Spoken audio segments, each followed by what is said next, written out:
Good morning, you guys. In the Bible, it talks about the younger men, the younger women teaching the younger generation, the ones that are younger than you. That's your younger generation. Today, we're going to talk about couples being mad. There are certain rules that we should adhere to, no matter how old you are. And I can tell you from experience that most of these should have been red flags for me in my relationships. They weren't, because I was young and stupid. So please listen to them and really listen to them. Take them to heart if you would. Okay, let's get started. Number 1, be mad at me, but don't insult me. Anger is not a ticket to speak carelessly. Very, very important. When you started your relationship, you would never say anything that would hurt that person or run that person off or make that person feel inferior. You have to do this all the way through your relationship. If you start doing this, or if they start doing this, this is a red flag. You need to say, whoa, okay? Be mad at me, but tell me why you're mad at me. Don't assume that I know. I don't care if you've been together for 30 years. I don't care if you've been together for 3. People are not geared to read your mind regardless. Male, female, it doesn't matter. Be mad at me, but don't broadcast it to others. Cover me. We are all going to have that girlfriend, that guy friend, that our brothers or sisters that we talk to about a situation because we don't quite understand what's going on. We need to talk to our partner before we talk to anybody else. Okay? Because most people can feel when they're being looked at a certain way or talked about. It's uncomfortable. It's not proper. Be mad at me, but don't forget things about me. Be objective and fair. Back in the day when you first got in this situation with this person, when you first got in this relationship, you thought everything they did was fine. You thought everything they did was great. Oh wow, look how cute he is when he opens the door for me. Whatever. Look how cute she is. She brings me tea or whatever. Remember the things that you thought were so cute, that you thought were so good, that made you want to be with this person. Because when you get angry, you have a bad habit of not doing that. Red flag, people. Whether you're doing it or they're doing it, this is a red flag. This is your warning that you are ruining a good thing. Okay? Or they're ruining a good thing, and you need to nip it in the bud. Be mad at me, but also remember the many times that I forgave you. How many times have you been forgiven for being late? How many times have you forgiven for forgetting? How many times have you messed up in your relationship and you've been forgiven by the other person? Please remember those times, because they want the same in return. Okay? Be mad at me, but don't give me the silent treatment. Keep the lines of communication open. Communication lines are great. They need to be kept open. Now, having said that, some of us, in order not to act like an idiot and say things we shouldn't say or do things we shouldn't do, need to take a breather, which means we need to walk away. However, take your breather if you need to, walk away from the situation, but come back and talk to one another about why you're angry. Work it out. You wanted this relationship, work it out. All right. Be mad at me, but don't use it as an excuse to cheat on me. No, it's not okay. It's not good. We don't go into somebody else's arms. We don't hold somebody else's hand. We don't talk intimately to another person. And we definitely do not have sex with another person. We don't cheat on We don't cheat on the person that we chose as a partner. There's no excuse for it. None whatsoever. Men, ladies, none. Period. Be mad at me, but don't hurt me to even the score. Love doesn't revenge. This is usually where the cheating comes in, is because we want revenge for being hurt. If you keep the lines of the communication open, if you actually listen to the other person until they are okay, this is a big one, because too many times we don't want to hear it anymore. We're done with the situation. We don't want to hear it anymore. If you don't fix that situation, it's going to come back to you. They're going to talk to you again, or it's going to come up later when it's inappropriate about what you did because they are not okay with it yet. This is important. Pay attention. Be mad at me, but don't stay mad at me long. Let's sort this out quickly. I believe in sorting it out quickly, but I'm going to tell you from experience, if you do not actually fix the situation, that person is going to resent what happened. You are going to feel unforgiven because it's going to keep coming back up because you did not take the time to hear them out, to make them feel better about the situation. You did not fix it. You did a Band-Aid fix because you didn't want to hear them complain to you about it. Not good. Open communication means open communication. All right.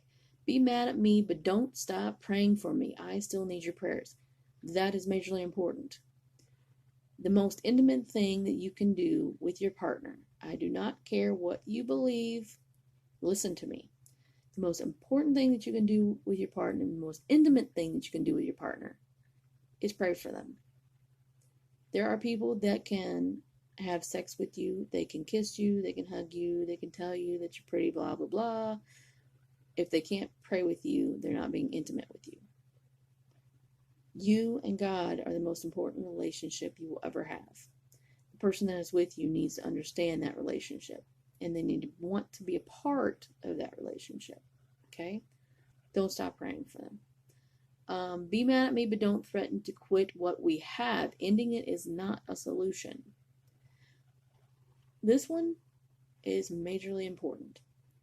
And I've seen a lot of people, and I've heard a lot of people do this. Talk about how they could do it better without you, blah, blah, blah, blah. This is a no-no. This is one of those things where you do not want to say certain things that are stupid. And I'm sorry, but it's stupid. If you decided to be in this relationship, you need to be 100% true that this is what you wanted.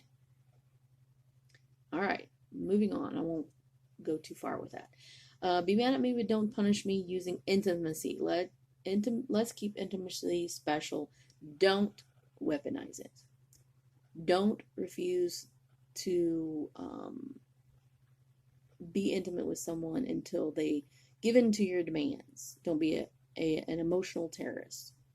Okay, this happens with both male and female. A lot of times, gals, I'm going to just let you know that men tend to think that intimacy is the ultimate forgiveness. If you are intimate with them, they think that means that everything is right. Guys, intimacy is not to be weaponized, which means that her being intimate with you means that not necessarily that she just forgives you for everything. You guys have still got to talk this out. Talky, listen. You don't want to talk. We know that. But you need to talk because it tells her that she's important. If you're listening, it tells her she's important. That our relationship is important. Sex does not fix everything. It doesn't. All right. Be mad at me, but don't keep reminding me of things you said you forgave me for. This is where the actual fixing, listening, and talking come into play. If you did not give the situation enough time to be fixed, the person doesn't feel like you actually care, that you just wanted to put a Band-Aid on it, it's going to keep coming back up. Are you listening? It's going to keep coming back up because you didn't actually put in the work to fix it, to make the situation feel like it won't happen again. It's important. Take the time to talk through. Take the time to listen and to actually care. And if you find yourself not doing this, or you think they're not doing this, you're probably not in the right relationship. Because one of you is more mature, possibly, than the other one. This might be a red flag for your relationship, that you're not supposed to be in this relationship. The person who cares about you is going to listen. They're going to care that you feel good about your relationship. I'm sorry, darlings. It's just fact of the matter. It is. All right, one more. Be mad at me, but don't develop a bad attitude or view of yourself. I take responsibility for offending you. Let's work us out. You can make a person feel, or they can make their own self feel bad about it. There are people out there that do not have the same backgrounds as you. Even though most people are the opposite way, where they kind of want things to go very quickly and they just want the situation over, blah, blah, blah. There's also those people who think badly of themselves. They have low self-esteem because every relationship they've been in, this has happened, and maybe it's them and maybe it's the partners that they've chosen. But they get a bad attitude about themselves. They'll say negative things about themselves. Okay? You don't want that either. You don't want your partner to do that, and you shouldn't do that. This is a 50-50 relationship, meaning he has his stuff, you have your stuff. This is where the talk and the listen come into play. Now, I love all you beautiful couples. I hope that you listen to each one of these, and I hope you take them to heart. Some of these you're probably doing with no problems. But if you've been in a relationship for 30 years, 20 years, 10 years, 5 years, 3 years, you're getting comfortable with your situation. Please, please listen to your partner. It's important. Talk things through with your partner. If you have any of these red flags going on, whether you're doing it or they're doing it, take the time to talk about it. Take the time to step back and say, okay, why am I doing that? Or why is that person doing that? Because if you can't do these in a relationship, then it's probably a relationship you shouldn't be in. And I know it's heartbreaking, and I'm sorry. I know he's just the cutest thing you've ever seen, and you can't imagine your life without him. But this is not a healthy relationship. I love you all. Take care of yourselves and each other. Work on you.